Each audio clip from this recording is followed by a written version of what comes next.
Entre, mon ami, entre avec ton obscurité, ton espérance, ton désir d'écoute infinie. Ils sont les bienvenus. Ici, on ne te demandera pas de réciter le bréviaire des conformités, on ne vérifiera pas tes lettres de recommandation. Si tu as quelque chose à dire, dis-le. Si tu préfères rester silencieux, ton silence est le bienvenu aussi. Je t'attendais. J'entends ton cœur qui bat, ta pensée qui marche au rendez-vous, les étoiles joyeuses qui y scintillent comme un sable d'or, et les tristesses qui sont ton trésor le plus fidèle. Entre, mon ami, ou plutôt, entrez tous les deux, car tu le sais, toi, que nous sommes toujours deux. Il y a celui que l'on croit connaître et cet autre en nous qui s'apprête à parler, qui n'a pas dit son mot encore, qui attend son heure. Vous êtes tous deux les bienvenus, mon ami, le mendiant et le roi. Bienvenue, mon ami, bienvenue mes amis pour ce temps de culte qui nous rassemble ce matin. Que Dieu nous donne sa grâce et sa paix.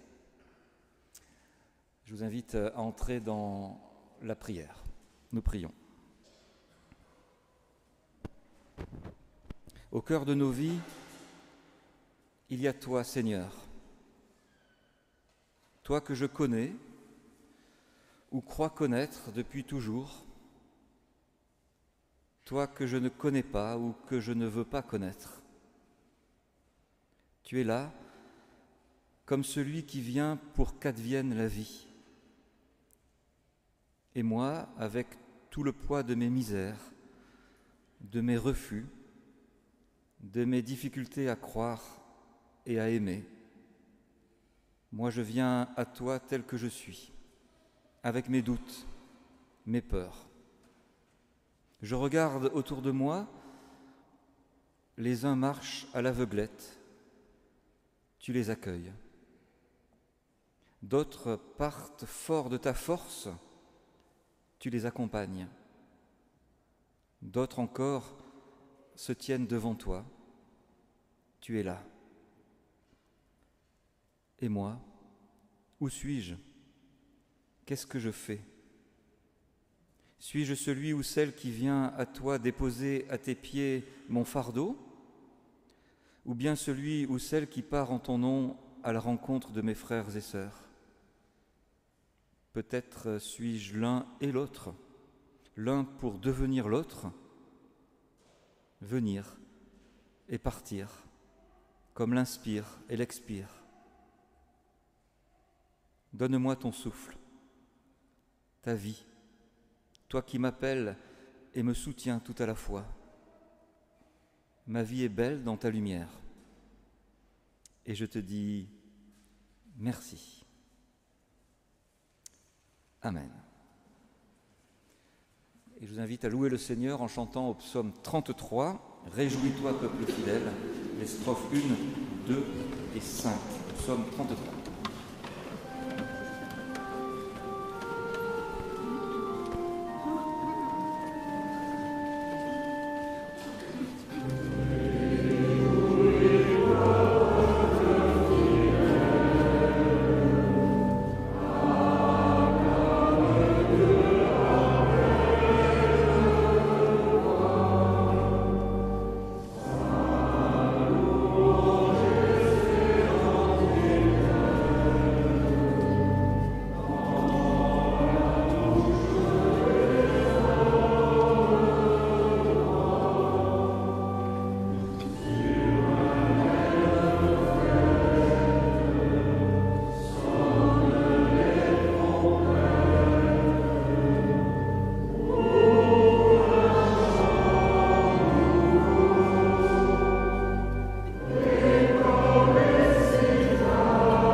les uns avec les autres. Quelques versets de la lettre de Paul aux Romains au chapitre 15. Tout ce que nous trouvons dans l'Écriture a été écrit dans le passé pour nous instruire, afin que grâce à la persévérance et au réconfort qu'elle nous apporte, nous possédions l'espérance. Que Dieu, la source de la persévérance et du réconfort, vous rende capable de vivre en bon accord les uns avec les autres, en suivant l'exemple de Jésus-Christ. Alors tous ensemble, et d'une seule voix, vous louerez le Dieu, Père de notre Seigneur Jésus-Christ. En résumé, accueillez-vous les uns les autres, comme le Christ vous a accueillis, pour la gloire de Dieu. Nous prions. Seigneur Jésus-Christ, je le crois, tu es venu nous rejoindre au fond de nos abîmes. Tu es venu partager nos désespérances et ta résurrection. Tu es entré dans nos tombeaux pour nous en faire sortir. Quand nous cherchons Dieu très haut, tu es avec nous très bas. Tu nous rejoins là où personne d'autre que toi ne peut nous rejoindre. Tu nous entraînes là où personne d'autre que toi ne peut nous entraîner. Je le crois. Et je te loue, Seigneur. Maintenant, dans l'impasse où je suis, je veux t'accueillir. Et je veux me laisser tirer vers ta vie. Je te le demande. Toi qui me rejoins, tire-moi vers toi, car je veux vivre. Viens au secours de l'incroyant que je suis. Amen. Et nous restons assis pour poursuivre cette prière en chantant le psaume 6, les strophes 1, 2 et 4. Psaume 6.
laquelle partons. Nous sommes reconnaissants. Amen. Portés et redressés par cette reconnaissance, je vous invite à vous lever et à vous unir dans votre cœur à cette manière de dire la foi chrétienne. Je crois en Dieu qui a créé le monde pour que nous le cultivions et que nous en célébrions la bonté et la beauté. Il est la source de la vie. Je crois en Dieu qui a remis son pouvoir à Jésus, le serviteur, mort et ressuscité pour le pardon et pour la liberté de tous les êtres humains. Il est le prix de notre vie. Je crois en Dieu qui, par son esprit, nous unit à son Fils pour que nous combattions le mal et construisions une justité dans l'espérance de son royaume. Il est le sens de notre vie. Amen. Et nous chantons psaume 81, les strophes 1, 3, 4 et 8, psaume 81.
À vous asseoir.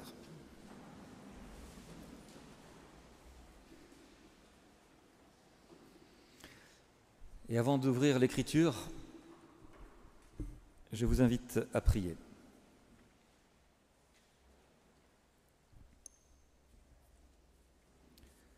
Du milieu de ce temple, de cette ville, de ce pays, de la terre immense et douloureuse des êtres humains, sans rien oublier de tes créatures, ni de ta création, ô Dieu, nous nous tournons vers toi.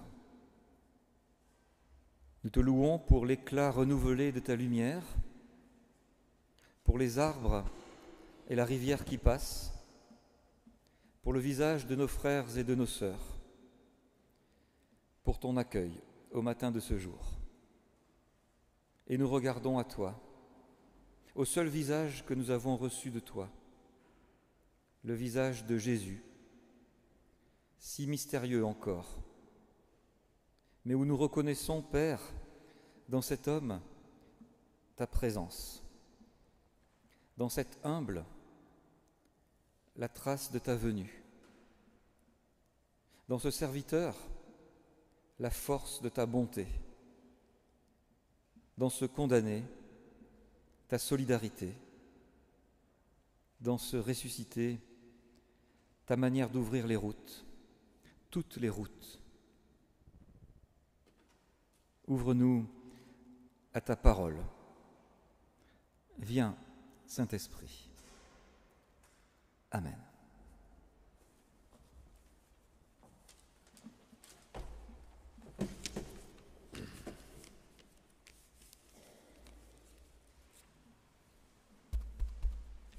Nous lirons dans l'évangile de Jean, chapitre 11, les versets 17 à 44.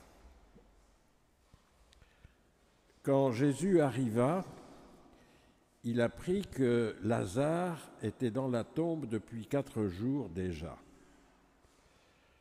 Béthanie est proche de Jérusalem, à environ 3 kilomètres, et beaucoup de Juifs étaient venus chez Marthe et Marie pour les consoler de la mort de leur frère. Quand Marthe apprit que Jésus arrivait, elle partit à sa rencontre, mais Marie resta assise à la maison. Marthe dit à Jésus, « Seigneur, si tu avais été là, mon frère ne serait pas mort. Mais je sais que maintenant encore, tout ce que tu demanderas à Dieu, Dieu te le donnera. » Jésus déclara, « Ton frère ressuscitera. » Marthe répondit, « Je sais qu'il ressuscitera lors de la résurrection des morts au dernier jour. » Jésus ajouta, « Moi, je suis la résurrection et la vie. Celui qui croit en moi vivra même s'il meurt. Et celui qui vit et croit en moi ne mourra jamais. Crois-tu cela ? » « Oui, Seigneur, déclara-t-elle, je crois que tu es le Christ, le Fils de Dieu, celui qui vient dans le monde. » Après avoir dit cela, Marthe s'en alla appeler sa sœur Marie et lui dit en privé, « Le Maître est là et il te demande. » À ces mots, elle se leva immédiatement et alla au-devant de Jésus.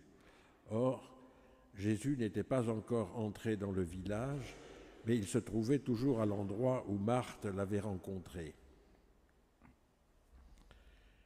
Quand les Juifs qui étaient dans la maison avec Marie pour la consoler la virent se lever en hâte et sortir, ils la suivirent.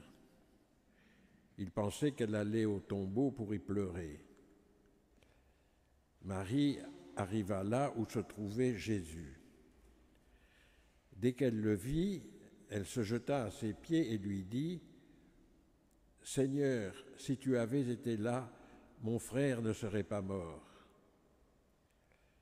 Quand Jésus la vit pleurer, elle et les Juifs qui étaient venus avec elle, il ressentit une forte colère et se troubla. Il leur demanda, « Où l'avez-vous mis ?» Ils lui répondirent, « Seigneur, viens et tu verras. »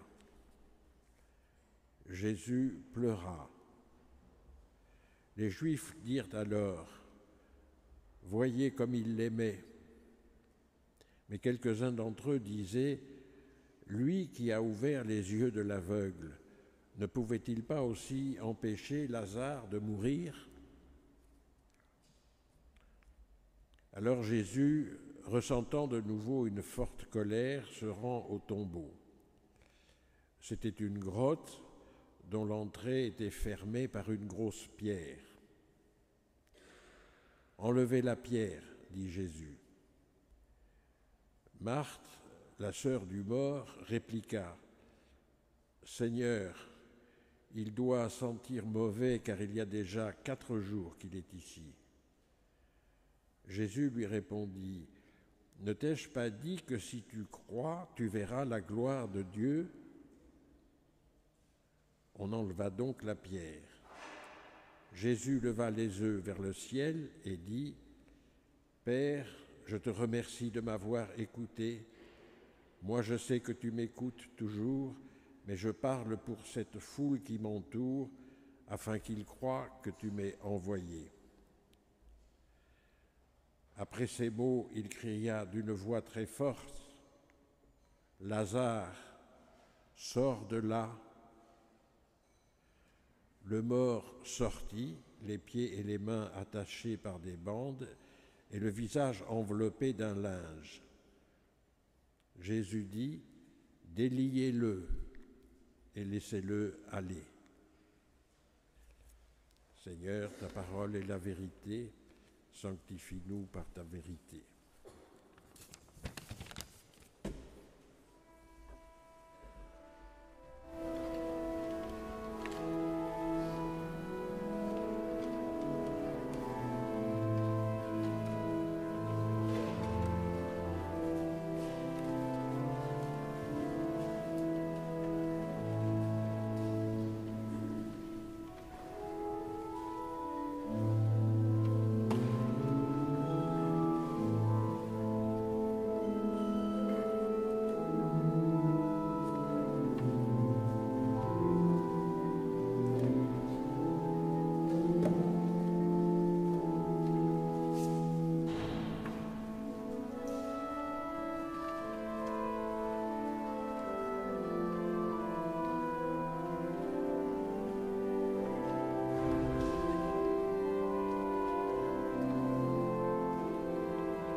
Ce matin, nous sommes à Béthanie.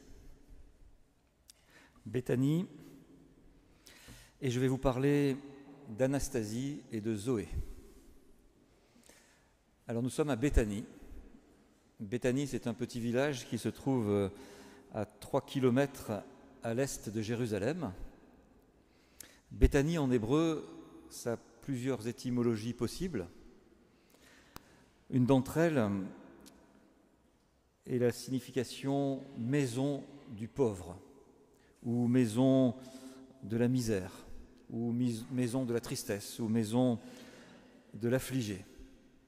Nous sommes ce matin à Béthanie. Nous sommes ici avec nos misères, nos pauvretés, nos tristesses, nos afflictions, avec notre humanité, fragile et confrontée à tant d'épreuves. Et parmi ces épreuves, la mort est sans doute la principale, la nôtre ou celle de nos proches. Nous sommes à Béthanie, comme il y a 2000 ans, quelques personnes autour de Jésus. Le récit que nous venons d'entendre fait écho à notre propre vie. Il y a dans ce récit, comme dans nos vies, la réalité de la mort, celle de Lazare, un ami de Jésus, cette réalité humaine si cruelle, si dure, notre finitude et tout ce qui nous envahit d'émotions à cette occasion-là. Il y a au cœur de ce récit le verset le plus court de la Bible. 2 mots, Jésus pleura. C'est peut-être un des versets les plus beaux de la Bible, qui nous dit la pleine humanité de ce Jésus qui, comme nous, est confronté à la tristesse quand un ami, un proche meurt. Jésus a appris que Lazare était mourant. Il était dans une autre région, il s'est mis en route et le temps d'arriver, Lazare est mort quand Jésus arrive. Jésus donc trouve à Béthanie la famille rassemblée, les voisins, les amis, tous les habitants de la région qui sont venus pour consoler en particulier Marthe et Marie, les sœurs de Lazare. Et tout le monde est là dans ce récit avec son émotion, sa tristesse mais aussi l'espérance dans ce texte.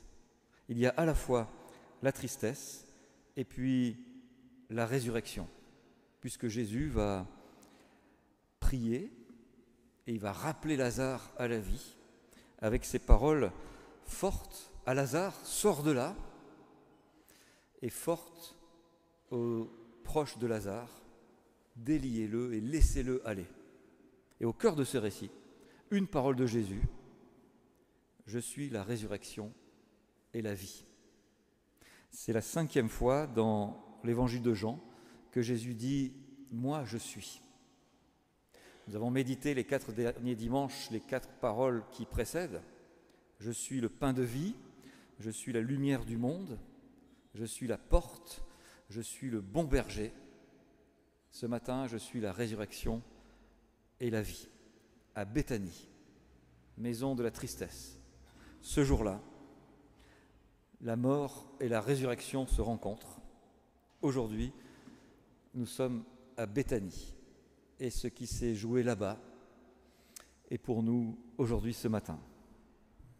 Et je voudrais partager avec vous 3 dimensions qui résonnent pour moi dans ce texte. La première, d'abord, c'est la question de la résurrection. C'est l'aspect peut-être le plus troublant de ce récit. Lazare était mort et il est ramené à la vie. Alors là, notre rationalité immédiatement bute. Comme devant tous les récits d'ailleurs que nous appelons des miracles, c'est-à-dire des récits où nous disons il y a du merveilleux, de l'exceptionnel, de l'extraordinaire, de l'irrationnel. Vous savez que dans l'évangile de Jean, jamais le mot miracle n'est utilisé. Jean n'utilise jamais le terme qui peut donner croire qu'il y a une force de puissance extraordinaire. Il emploie toujours le mot signe, séméion en grec, signe. C'est-à-dire que ce qui l'intéresse, c'est qu'est-ce que cela signifie, qu'est-ce que cela nous dit. C'est pas tant qu'est-ce qui s'est passé, que le sens que ça peut avoir pour nous. Parce que ce qui s'est passé, aucun de nous ne le sait. Aucun d'entre nous n'était présent ce jour-là à Béthanie. Nous ne pouvons pas accéder à la réalité de l'événement de ce jour-là. Nous n'avons que ce que Jean nous en dit. Et ce que Jean nous dit, c'est pour que ça prenne sens pour nous. Alors qu'est-ce qui peut prendre sens pour nous ? D'abord, c'est que la mort est une réalité. Lazare était bel et bien mort et enterré. Tout le monde est triste et profondément triste. Jésus lui-même pleure. La réalité de la mort est là dans ce récit. Et puis, il y a aussi la réalité de la vie.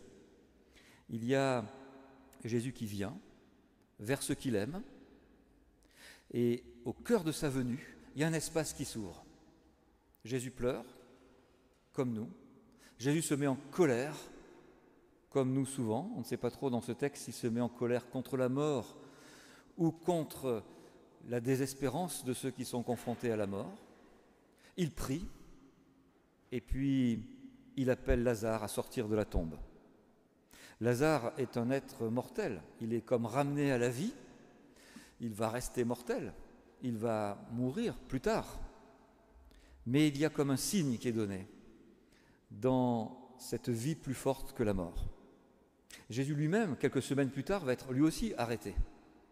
Il va être mis à mort, de la mort la plus cruelle, la plus infamante sur la croix, la plus douloureuse, la plus honteuse.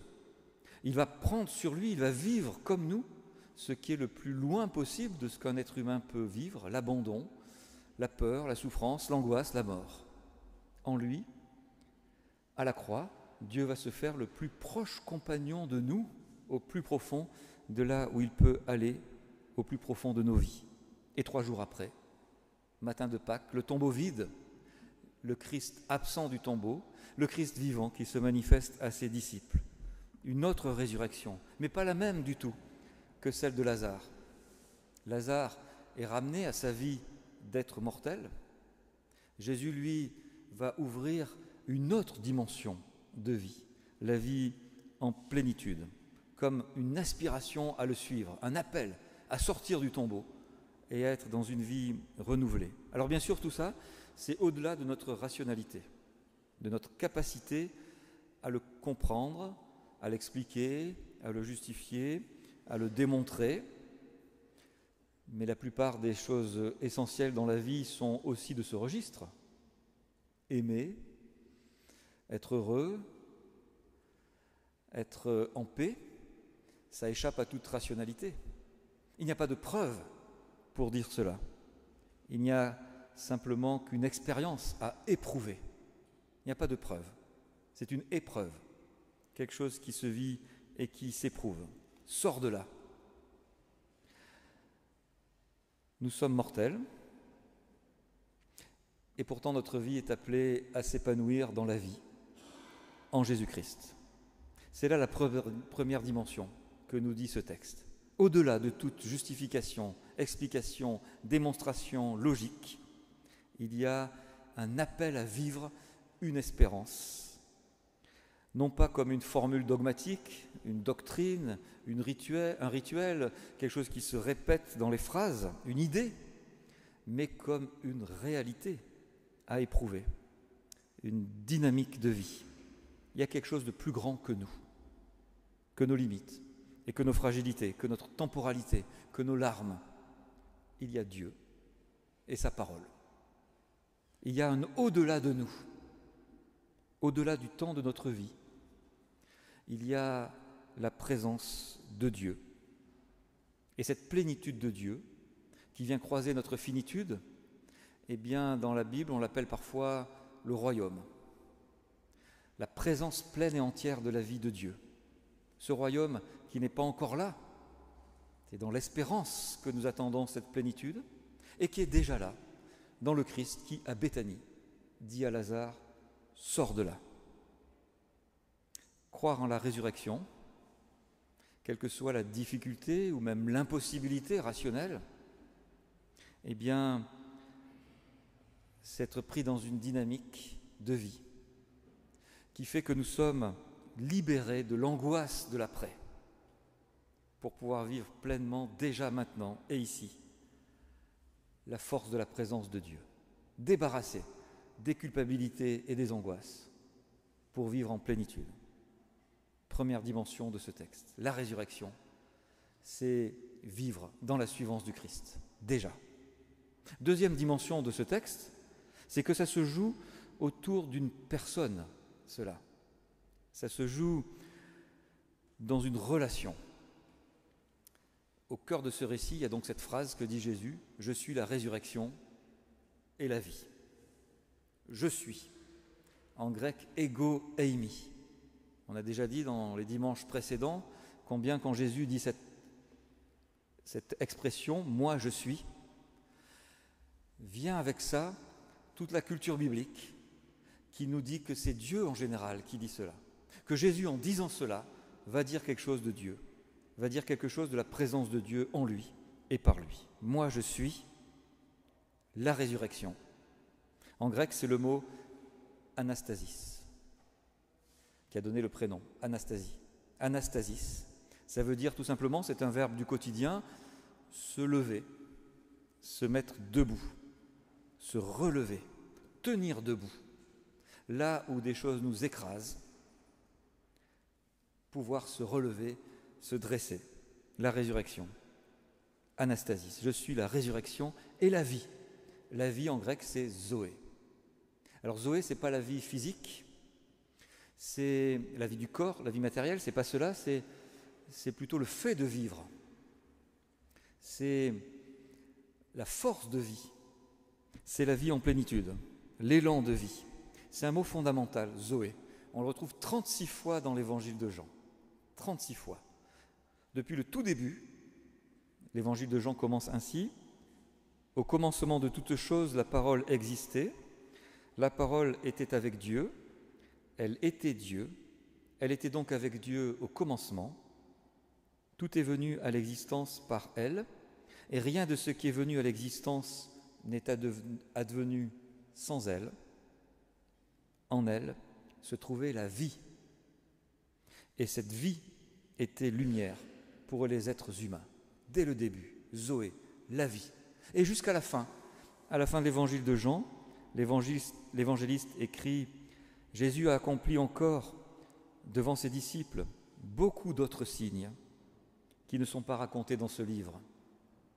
Mais ce qui s'y trouve a été écrit pour que vous croyiez que Jésus est le Christ, le Fils de Dieu, et en croyant, vous aurez la vie par lui. » Début et fin de l'Évangile, et dans tous les moments importants de l'Évangile. Par exemple, parce que c'est ce que nous méditons pendant cette série de prédications de Carême, quand Jésus dit « Je suis le pain de vie », ou quand il dit « Je suis la lumière du monde », celui qui me suit ne marchera pas dans les ténèbres, mais il aura la lumière de la vie. Je suis la porte des moutons, je suis venu pour qu'ils aient la vie et qu'ils l'aient en abondance. Je suis le bon berger, Mes moutons écoutent ma voix, je les connais et ils me suivent, je leur donne la vie éternelle. La vie. Je suis la résurrection et la vie. En moi, Dieu donne le fait de se relever et l'élan de vie, anastasis et Zoé. En moi, la plénitude de vie est réalisée, dit Jésus. Je suis. Ce n'est pas une théorie, je suis. C'est une personne. C'est une relation de vie à une personne vivante. Ce n'est pas une formule doctrinale, c'est un élan dynamique. On pourrait presque dire c'est un élan de dynamite, parce que ça fait exploser bien des pesanteurs et des enfermements. Lazare sort de là. Lazare, en hébreu, ça signifie Dieu au secours ou Dieu à l'aide. C'est un appel. Et Jésus, ça signifie toujours en hébreu Dieu sauve. Une réponse à cet appel. La résurrection et la vie, c'est la relation au Christ, notre appel et sa réponse. Troisième dimension, qui me paraît importante dans ce texte, c'est que du coup l'enjeu pour nous c'est d'en vivre, mais que ce n'est pas facile d'en vivre. Nous le savons tous d'expérience, ce n'est pas facile de croire en la vie et en la résurrection, en particulier quand nous sommes écrasés par la mort, les épreuves, la tristesse. Ce n'est pas facile d'habiter à Béthanie, la maison de tristesse. Ce n'est facile pour personne, même pour Jésus. Dans ce texte, Jésus pleura. Et puis plus tard, quand il va être confronté à sa propre mort au jardin de Gethsémani, lui-même, il va dire, en tout cas l'évangile de Matthieu nous dit, il commença à ressentir de la tristesse et de l'angoisse. Et puis, il se jeta face contre terre et pria en disant « Mon Père, si c'est possible, éloigne de moi cette coupe de douleur. » Et au moment de mourir sur la croix, il va s'écrier « Mon Dieu, pourquoi m'as-tu abandonné ?» Ce n'est jamais facile de vivre dans la maison de tristesse, à Béthanie. C'est une lutte de croire en la vie quand il y a la mort. C'est un combat, c'est un chemin. Et dans ce texte, ce chemin, c'est celui que va faire Marthe. Marthe et Marie, on connaît ces deux sœurs. Souvent, on projette sur Marthe le fait qu'elle est active et qu'elle ne s'arrête jamais, qu'elle est toujours ailleurs que d'écouter le Christ, et que Marie, au contraire, elle, est aux pieds de Jésus et écoute Jésus. Ça, c'est dans l'évangile de Luc. Là, nous sommes dans l'évangile de Jean. Et il y a comme une inversion des situations. Marie, elle, est plongée dans la tristesse et n'en sort pas, tandis que Marthe, elle, va être dans un chemin de résurrection et de vie.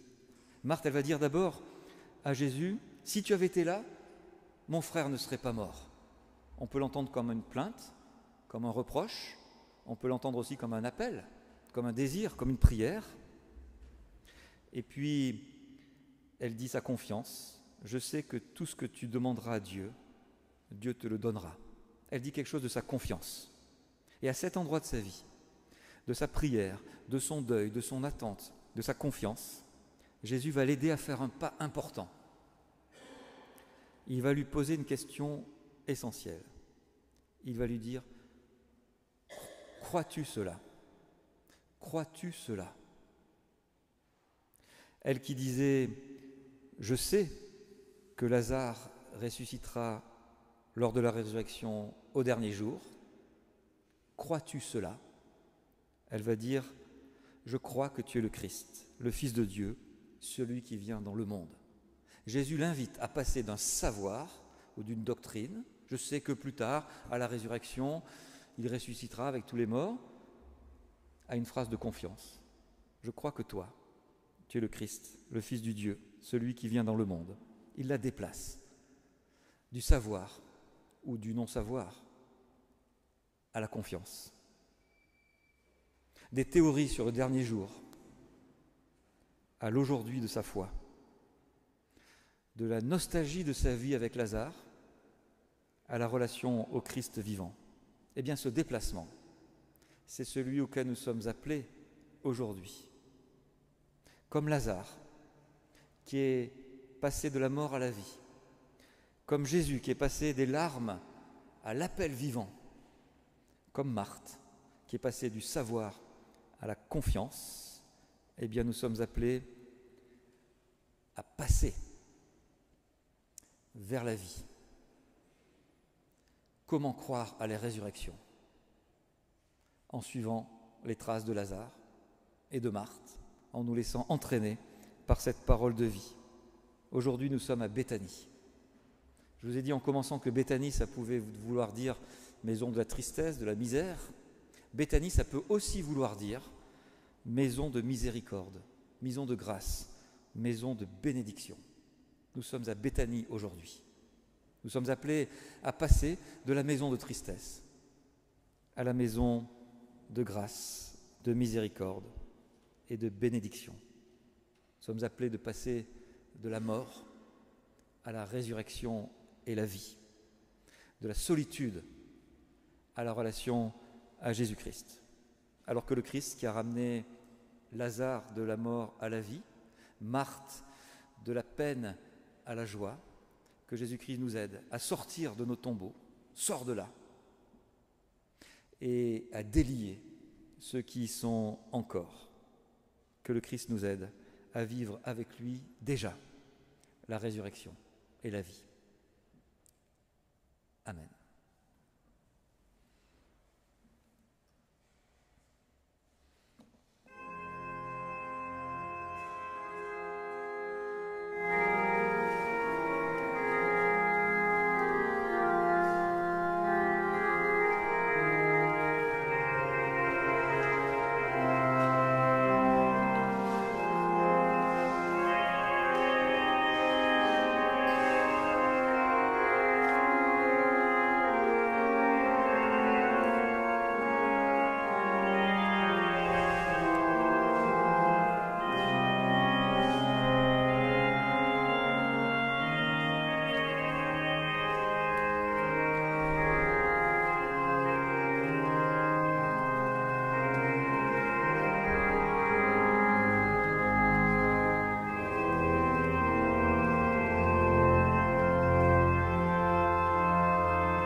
Je vous invite à la prière.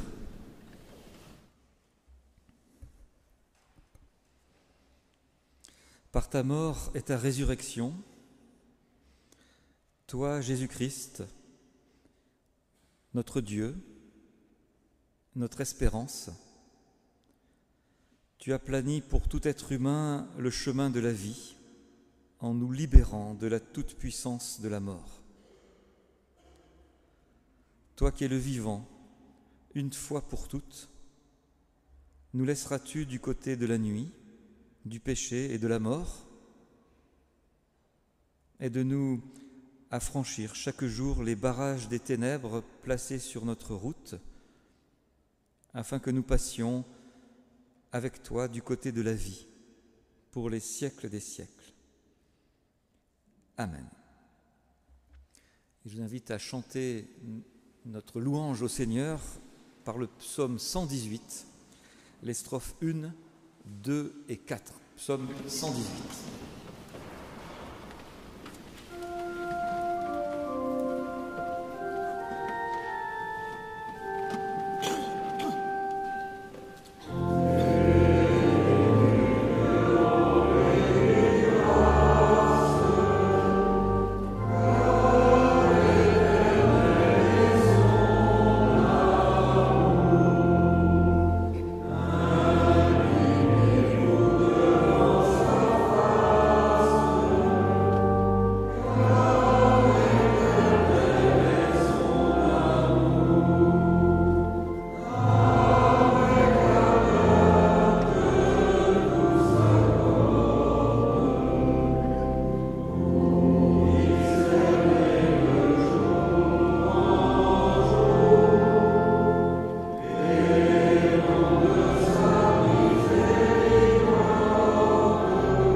le récit de la scène dans l'Évangile de Marc, chapitre 14, versets 22 à 25.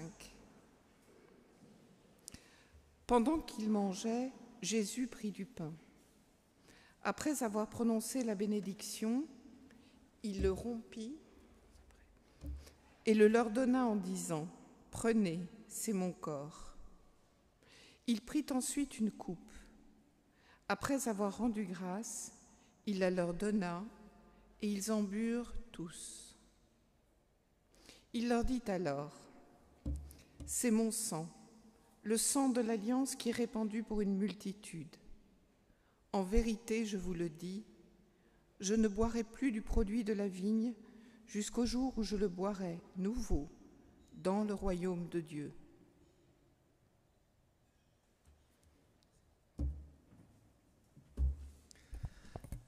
Jésus nous dit : « Je suis la résurrection et la vie. » C'est à son repas qu'il nous invite maintenant. Ce repas qui nous rappelle à la fois sa mort, sa résurrection et sa présence vivante parmi nous. C'est le Seigneur qui invite. Quelle que soit notre Église d'appartenance, que nous soyons protestants, catholiques, orthodoxes ou d'une autre dénomination, ou même si nous n'avons pas d'Église, si nous souhaitons répondre à son invitation, il nous accueille à sa table. Nous allons faire cercle autour de cette table.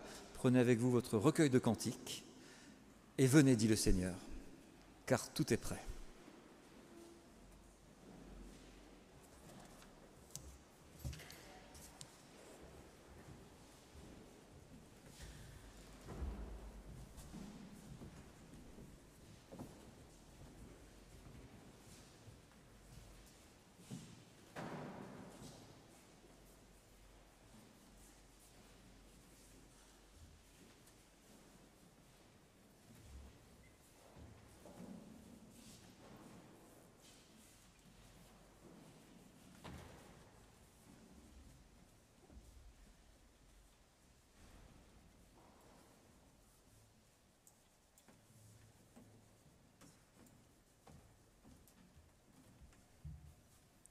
Prions.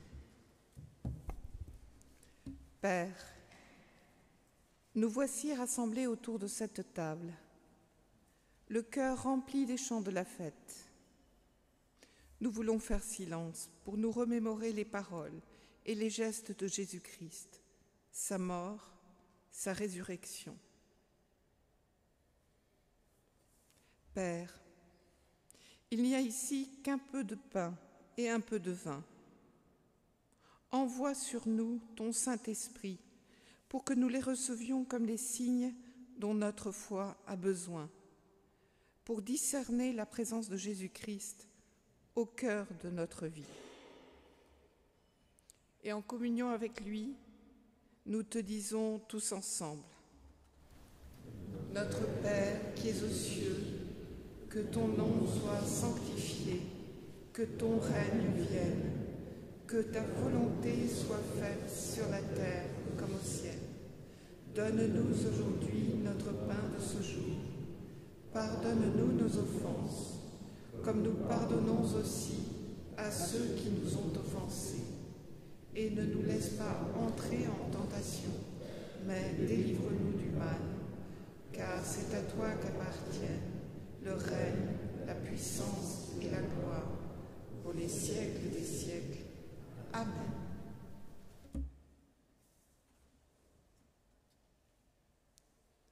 Le pain que nous rompons est communion au corps de notre Seigneur Jésus-Christ qui a été donné pour nous.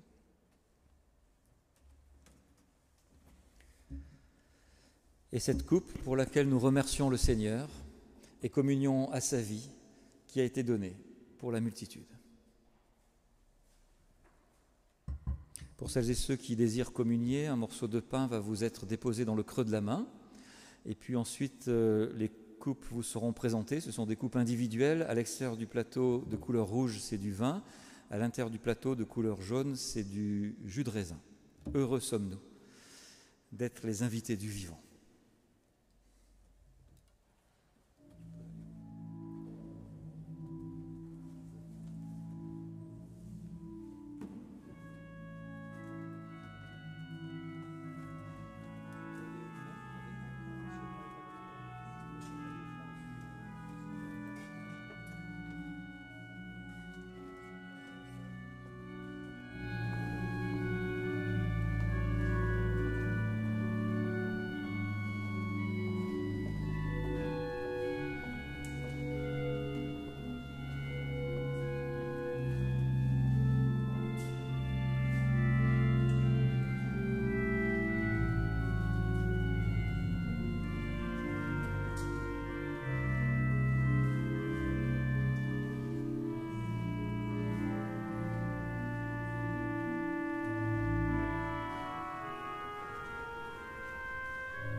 Nous prions.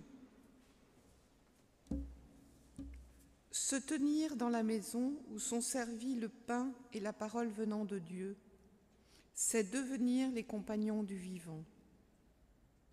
Nous voici, à notre tour, devenus détenteurs de la vie en plénitude.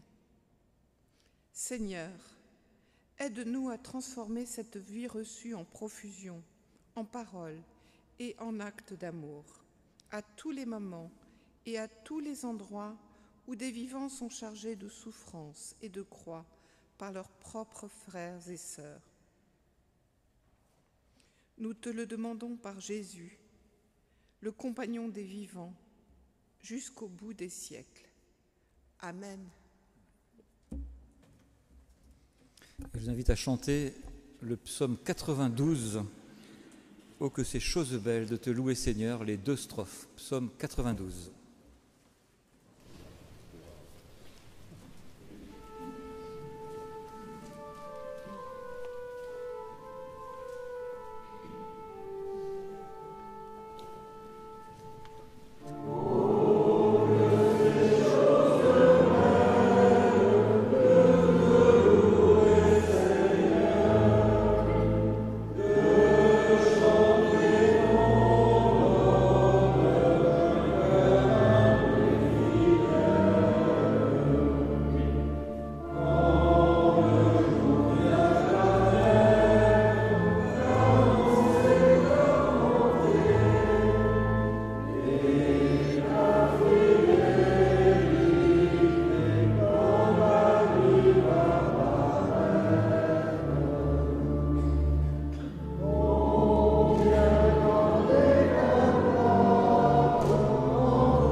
Allons dans la vie que le Christ nous donne.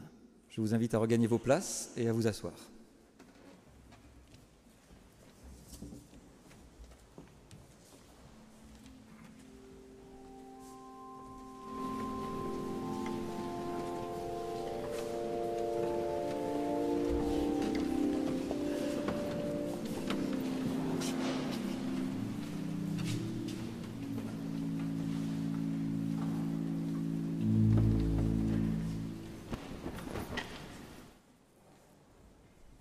Nous partageons quelques informations sur notre vie d'église. Je donne la parole d'abord à Anne et Jacqueline qui étaient d'accueil ce matin, qui sont d'accueil ce matin, pardon.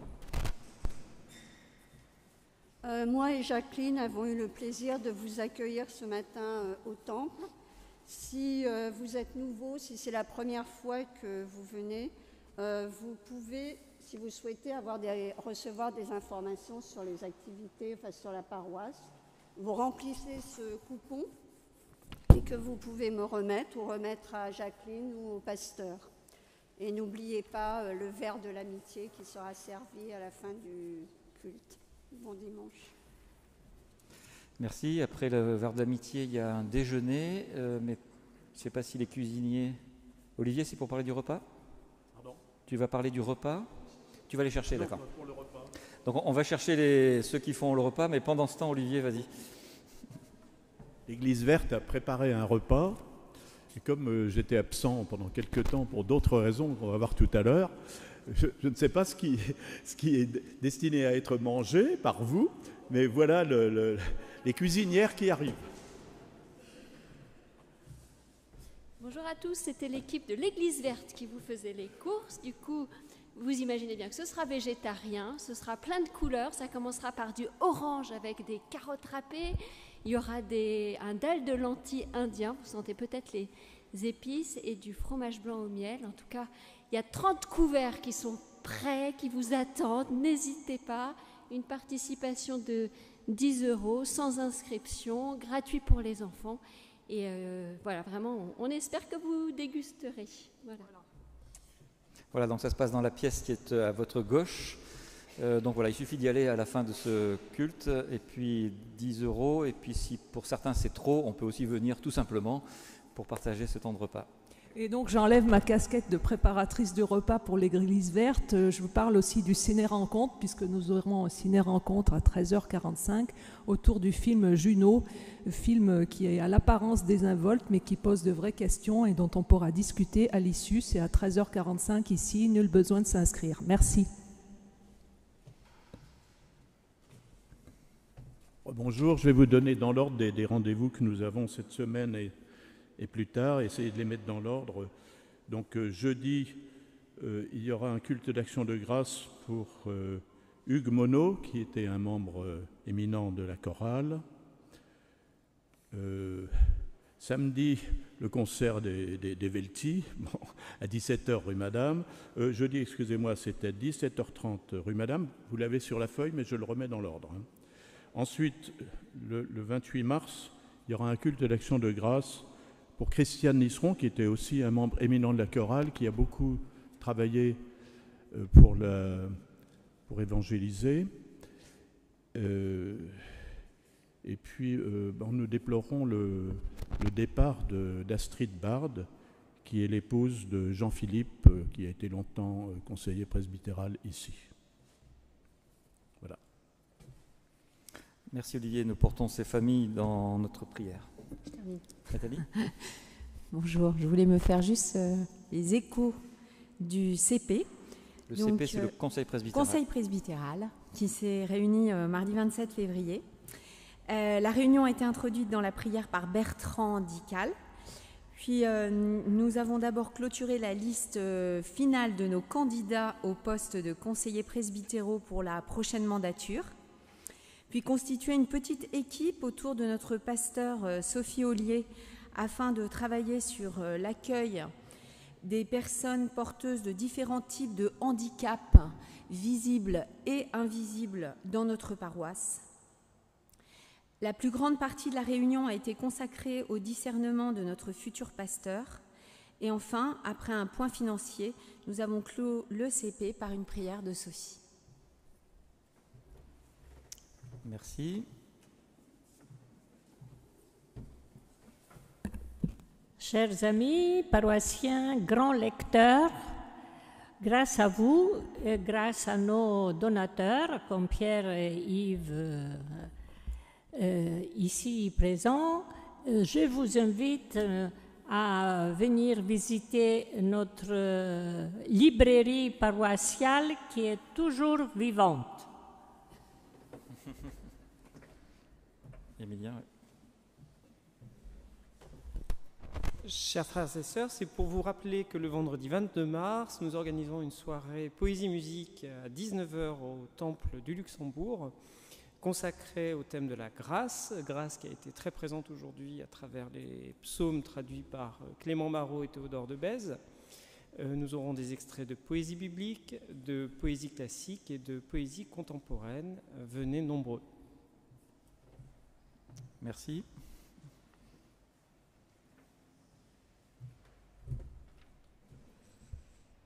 Bonjour à tous, je m'appelle Eva Lazenec, je viens de fraîchement poser mes valises dans votre église puisque j'étais au Mans avant. Ce n'est pas mon annonce concerne le jumelage avec l'église écossaise de Stirling. Avec Francis Sykes, nous organisons un petit groupe pour aller visiter cette église donc en Écosse sur le week-end du 27 et 28 avril, où on nous attend à partir du vendredi 26 avril. Il reste entre 4 et 5 places, donc si vous êtes intéressé ou si vous connaissez quelqu'un qui a envie de pratiquer son anglais et de faire une rencontre à la fois culturelle et spirituelle, n'hésitez pas à vous faire connaître. Je resterai quelques minutes après le service si vous voulez soit avoir plus d'informations, soit si vous voulez donner vos coordonnées afin que je puisse vous ajouter dans le groupe WhatsApp. Voilà, merci beaucoup. Merci. Donc vous avez cette feuille bleue avec la quantité de propositions qu'il est possible de vivre dans cette paroisse. J'attire juste votre attention sur encore quelques-unes d'entre elles, mais très rapidement, puisque vous avez les éléments qui sont sur la feuille. D'abord pour vous dire que nous allons bientôt entrer dans le temps de Pâques, enfin le temps de Carême et de Pâques. Enfin, nous sommes dans le temps de Carême, mais dans la Semaine Sainte. Il y a sur la feuille les différents rendez-vous, et notamment, en dehors des cultes des rameaux et de Pâques, aux horaires habituels, 3 rendez-vous qui sont importants dans la Semaine Sainte. Le mardi soir, le 26 mars, il y aura une représentation théâtrale des Actes de Pilate. C'est un écrit du 1er siècle du christianisme qui met en scène Pilate et qui nous dit des éléments intéressants. Il y a un atelier théâtre qui s'est monté entre la paroisse de la Rencontre et notre paroisse. Et le 26 mars, donc ça sera rue Madame à 20h, qu'il y aura la représentation. Le jeudi saint, il y aura un partage de la scène rue Madame à 19h. C'est 20h, je crois, normalement. Enfin bon, il y a quelques erreurs d'horaire, mais enfin, on précisera d'ici là. Et puis le vendredi saint, nous le vivrons en commun à 19h30, ça c'est bon comme horaire, rue de Grenelle, de l'autre côté des Invalides, dans l'église luthérienne Saint-Jean, avec les paroisses du consistoire. Ça, c'est pour la Semaine Sainte. Et puis, je voulais rappeler aussi rapidement qu'il y a 2 temps forts, on pourrait dire, au printemps. Le 4 mai, c'est un samedi, il y a un rassemblement régional qui s'appelle Terre d'Espérance pour toutes les paroisses de notre église, qui se passe à Boissy-Saint-Léger. Donc on peut y aller en RER et puis après il y a 10 minutes, un quart d'heure de marche, donc c'est assez facile d'accès, toute une journée proposée par la région comme un espèce de festival avec plein d'activités et de joie et de rencontres. Donc retenez bien le samedi 4 mai et puis le samedi et dimanche 1er et 2 juin nous aurons notre traditionnel week-end scout et paroissien à Jambeville dans les Yvelines. On peut partir ensemble en bus depuis la rue Madame. Et puis là-bas, il y a des activités pour les scouts, pour les jeunes, pour les personnes qui souhaitent plutôt avoir de la méditation que de courir après une balle dans la forêt. On peut dormir sous tente ou dormir dans des chambres dans le château. Enfin, il y a tout un programme. Retenez bien la date, 1er et 2 juin. Pour le reste, je vous laisse regarder attentivement tous les rendez-vous qu'il y a. C'est maintenant le moment de notre offrande, manière pour nous de mettre en commun un peu de ce que nous avons pour soutenir la vie et les projets de notre Église ici et dans le monde. La corbeille pour participer avec carte bleue est toujours inaccessible, malgré nous, et donc c'est de manière traditionnelle que nous passons dans les rangs.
ce matin. Nous nous unissons dans la prière d'intercession.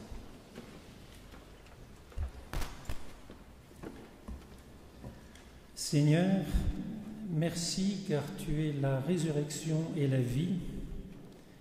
Merci pour le printemps qui fleurit dans nos jardins et dans nos cœurs, accompagnant la renaissance de la nature et notre marche intérieure vers le jour de Pâques. Nous te prions pour chacun de nous présents dans ce temple ce matin, pour ceux qui sont de passage ou venus pour la première fois, pour les membres de notre communauté, pour ceux qui ont été empêchés de venir pour une raison ou une autre. Nous te prions pour nos proches, pour les gens que nous côtoyons tous les jours, pour ceux que nous aimons, pour ceux que nous n'arrivons pas à aimer, et particulièrement pour ceux qui sont touchés par une épreuve, qui ont besoin de notre soutien, de ton soutien, et que nous te nommons dans le secret de nos cœurs.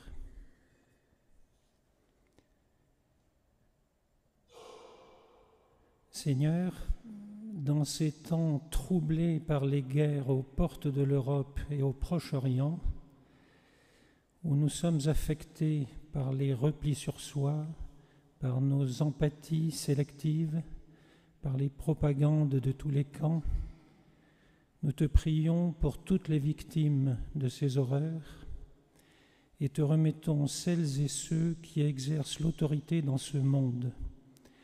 Accompagne-les dans leur discernement pour retrouver un chemin vers plus de justice, vers la protection de l'humain et vers la promotion de la paix. Apprends-nous, Seigneur, à discerner ta volonté, à nous engager à ton service, à protéger ta création et à assumer nos responsabilités pour que soit proclamé encore et toujours ton message de foi, d'amour et d'espérance au nom de notre Seigneur Jésus-Christ. Amen. Je vous invite pour l'envoi et la bénédiction à vous lever.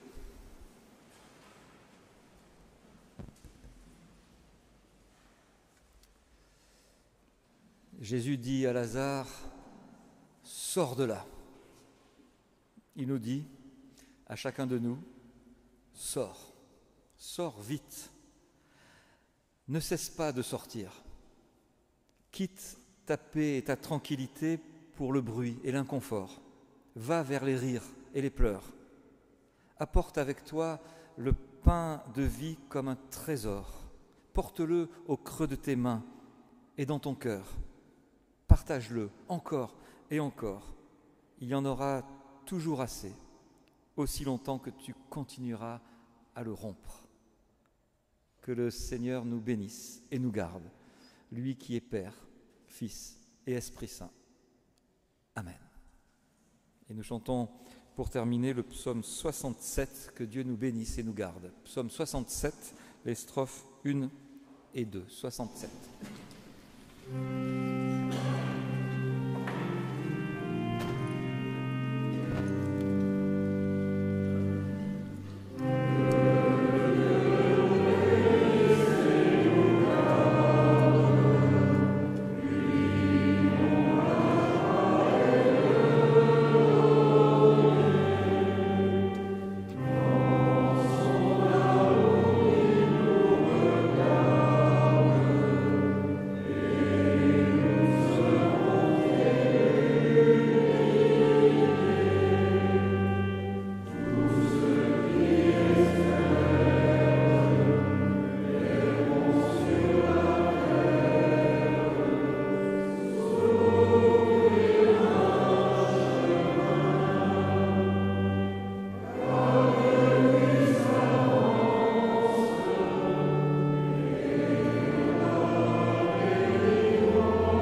dimanche et bonne semaine.